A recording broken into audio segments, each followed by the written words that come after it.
جب آخرت ہے تو مفتی صاحب پھر ہم ڈاکٹر بننے کو چھوڑ دیتے ہیں؟ کیا خیال ہے؟ پھر ہم سائنٹسٹ بننے کی کوشش، بولو نا، نہیں، پھر ہم اللہ اللہ کرتے ہیں، بس بیٹھ جاتے ہیں مسجد میں مصلی ڈال کے. یہ نہیں ہے. لا رہبانیت فی الاسلام. نبی صلی اللہ علیہ وسلم کے پاس چند صحابہ آئے، انہیں ایک نے عرض کیا یا رسول اللہ میں ساری رات تہجد پڑھوں گا، کبھی آرام نہیں کروں گا. ایک نے کہا میں زندگی بھر کبھی نکاح نہیں کروں گا. ایک نے کہا میں گوشت نہیں کھاؤں گا. آپ نے کیا اس عمل کو رہبانیت قرار دیا اور فرمایا میں تو نکاح بھی کرتا ہوں، میں تو آرام بھی کرتا ہوں. مر رغب عن سنتی فلیس منی. جو میرے طریقے سے ہٹے گا وہ مجھ سے نہیں ہے. لیبل وہ اچھا لگا رہا ہے لیکن اس کو اللہ اچھا نہیں کہے. آپ کو کوئی کام کرنے سے نہیں روکا.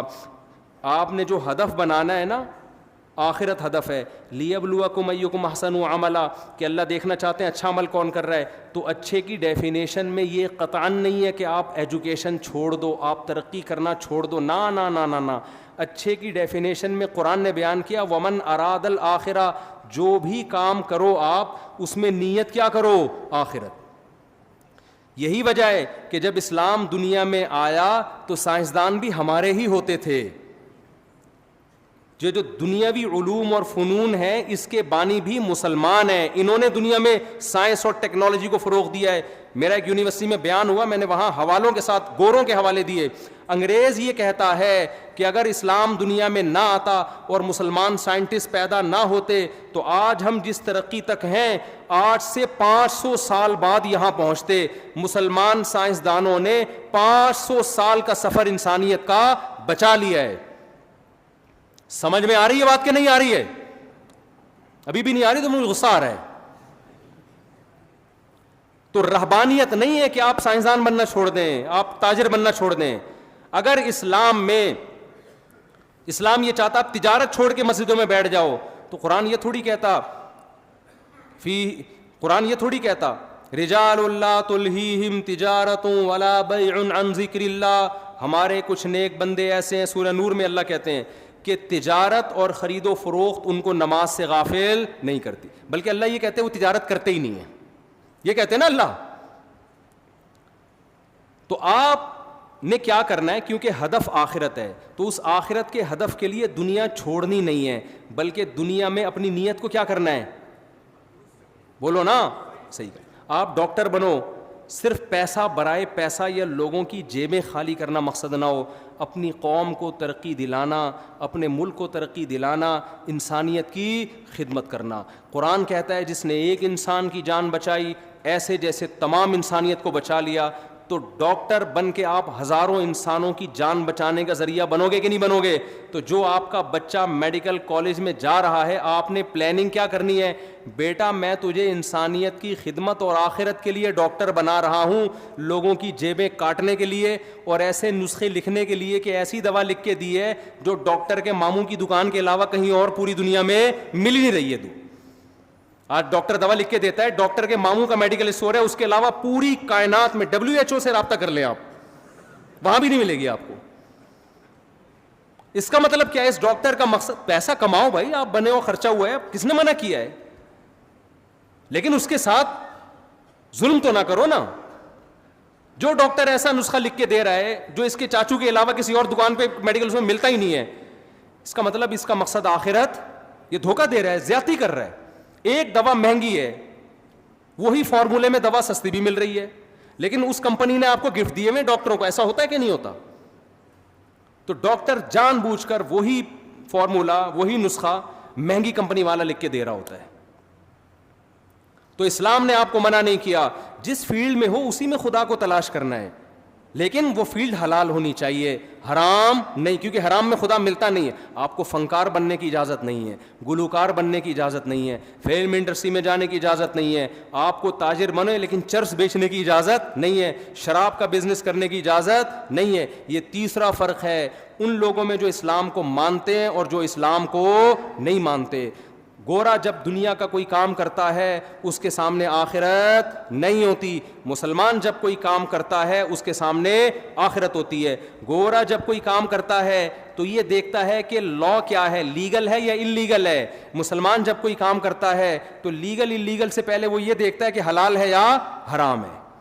تو یہ 3 کام اگر آپ نے کر لیے تو میرے بھائی پھر اللہ نے آخرت میں ہمارے لیے خوشخبریاں رکھی ہیں. اور آخری اور سچی مچی کی آخری بات, آپ کہیں گے آخری کر کے پھر 1 گھنٹہ کھینچ دیا میں, سچی مچی کی آخری بات, بالکل سچی مچی کی, کیونکہ ماشاء اللہ اتنے لوگ اکٹھے ہوئے, پھر کہاں پکڑائی میں آتے ہیں اتنے آرام سے لوگ. دیکھو, ہر پیغمبر نے اپنی قوم میں جا کے اس گناہ کو ہائی لائٹ کیا ہے اور اس پہ رد کیا ہے جو اس قوم میں بہت زیادہ رائج ہو گیا تھا. شعیب علیہ السلام نے اپنی قوم کو کیا سمجھایا؟ ناپ تول میں کمی مت کرو. اس سے پتہ چلتا ہے اس قوم میں سب سے بڑا جرم شرک کے بعد کیا تھا؟ ناپ تول میں کمی. لوط علیہ السلام نے اپنی قوم کو ناپ تول میں کمی کا کچھ نہیں کہا. اس سے لگتا ہے کہ وہ ایسا نہیں کرتے تھے. ان میں لڑکوں سے بدفعلی عام تھی. لوط علیہ السلام کی پوری دعوت اس پر تھی کہ تم ان عورتوں سے نکاح کیوں نہیں کرتے, لڑکوں سے بدفعلی کیوں کرتے ہو, یہ اتنی بدترین بے حیائی کا ارتکاب کیوں کرتے ہو. وَتَذَرُونَ مَا خَلَقَ لَكُمْ رَبُّكُمْ, جس خدا نے تمہارے لیے جس کو بنایا ہے اس کو چھوڑ کر کسی اور جنس کے پیچھے کیوں لگے ہوئے ہو. تو ہر پیغمبر نے اس جرم کو زیادہ فوکس کیا ہے جو اس قوم میں رائج تھا. ہماری قوم میں بھی بہت سارے جرائم ہیں, ناپ تول میں کمی بھی ہے, 2 نمبری بھی ہے, لیکن آپ کو 2 نمبر بھی ملیں گے, 1 نمبر بھی ملیں گے.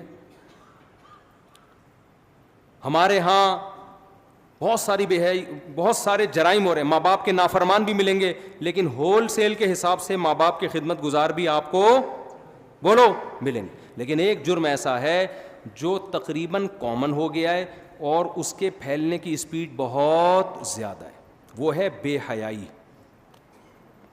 سمجھتے ہو؟